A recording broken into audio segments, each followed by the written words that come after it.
Brooklyn Zone, Cortez, Murder Ave in the building. What's goody, what's goody, what's goody? Yo, Core, man, you know, you stay on your runs, man. You stay putting that work in this game. And man, you got more to come, man. You got a lot more to come, a lot more that people want to see from you. You ready, man? It was a crazy year. Nah, keep it all the way a buck. Like right now, it's go time. Right? Dogs, nigga. It ain't no play. It ain't none of that. It ain't no funny games. Like it's go time. You have to realize when it's time to seize a moment, you have to seize those moments. You know what I'm saying? And this right here is something. This is like you have to understand. It's like coming full circle. You really get what I'm saying? Like I gotta really look at it and be like, yo, like my last real judged battle, like from that era, was me and Ice. And now in this new era, the next most meaningful battle decision in both of our careers, and it's with each other again. That's crazy how life, you know what I mean, like has a strange way of repeating itself. So, like I said, man, I got a lot of sazon. I got a lot of adobo. I had a little bit of salt, you know, a little bit of sofrito on it this time, you know. Nasty, papa, nasty. Last year, 2016, you know, a lot of people saying Cortez Battle of the Year. Yo, put him on that stage, have him, you know what I mean? You ended the year B-Dot, you know what I'm saying? And that right there was like one of the craziest battles, you know what I'm saying? Yeah, in recent times. You know what I'm saying? Yeah. So, how did it feel from that? And then just, you know, having, you know, D-Flames, Daylight, Prez Mafia, Ishmula, the 2-on-2, twerk on Summer Madness. Like, how was it just... You know, because I know you were playing in the thinking type of dude. You know what I'm saying? I mean, this was all well thought out, you know. The real Cortez fans knows that last year was about outworking everybody. Being consistent. Proving consistency. Not really telling everybody, but just doing it. And knowing the state of battle rap at the time, I knew that a lot of dudes were slacking. So I said, you know what? I have to find a way in order to creep back to a status that I'm comfortable with. And I'm not comfortable with any other status but being a legend, you know? I don't want to be the veteran. Nah, fuck that. You know, I've been in wars with too many of the greats to not be considered one. So I said I'm going to outwork them. Getting into the B-Dot battle, I knew that that battle was going to symbolize something. That's something that's really missing in a lot of battles. There's no meaning behind it. With me, in that battle, you get Cortez giving you real, authentic points of views from growing up in Brooklyn, New York, and being Latino. You understand, like, my struggle about the kid and, you know, having to ask the neighbors to run a line. Now, I get it. But see, it's good because I want to give y'all a different view. I need y'all to see things from the other side. Now, everybody close your eyes. I need y'all to imagine a son that's 9. Before he wakes up for school and packs his book bag, he's got to tuck his pride. Why? Con Ed just cut the lights for the 100th time, extension cord. He's knocking next door and asks the neighbors to run a line. He's undermined. Now, last night his stomach growled at least 100 times, and he's got... And you questioning him, and then even with it going into the second round with the, you know, explaining the Puerto Ricans at the end and why we use the N-word. Obama came into office. Obama came into office. He got us out of recession, not my island. We're still bankrupt and we fighting depression. Puerto Ricans and blacks started hip-hop together. You can't take one without the other, but over time, our struggles, we was trained to hate one another. But through the decades, the shit we went through made us relate to each other. So if I use the N-word, it's only because my people are the only ones that can relate to it, brother. And going into the third, where it was more or less about the political shit, it was all coming from my point of view, from my people on my coast. And B-Dot's angle was his point of view from his people on his coast. You don't get that in battle rap no more. You understand? You get to learn something just off that battle alone. You know? So I know when that happened, it sparked something where it was like, okay, end of the year, crazy.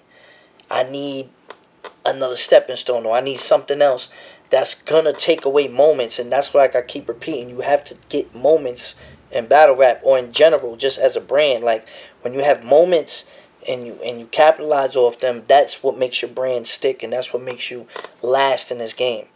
I knew that was a moment. Getting Daylight right after, and arguably was the best battle out of both days on Blackout. You know, speaks for itself. You feel what I'm saying? It speaks for itself. We had the best battle. The third round, another moment. You know, me and Daylight just in itself, like what Daylight was doing, he might not have been battling me, but the shit he was rapping about and stuff like that, you know, that right there stuck out and it resonated. I mean, our third round alone went like viral on Facebook, like 3 million views or some shit. You understand? So that's a moment. Then getting Prez. If you could, D Flames, how was that? Just going to bullpen and, you know, cross into that market, the South and things like that. Well, you know, John is the bro, and you know, I had already battled Riggs out there. Me and Matt did the 2-on-2 with NWX, so I get a lot of love in ATL. So for me to go there and battle D Flames, a new up and comer, and Shaquille O'Neal in the building and stuff like that, that was crazy.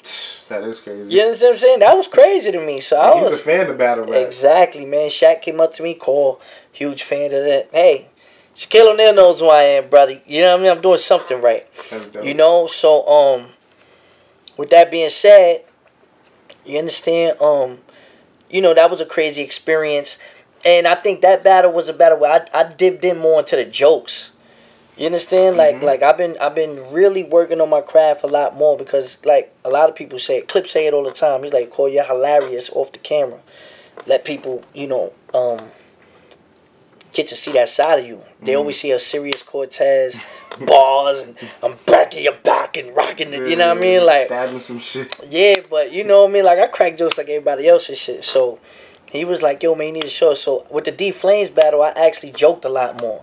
You know, but I got in my bag. You feel me? And it was more or less like, all right, I'm starting to gel it all together. I'm starting to get the aggressive Cortez that everyone initially fell in love with the more lyrical wordplay Cortez, still cracking some jokes, still saying some fly street shit, you know?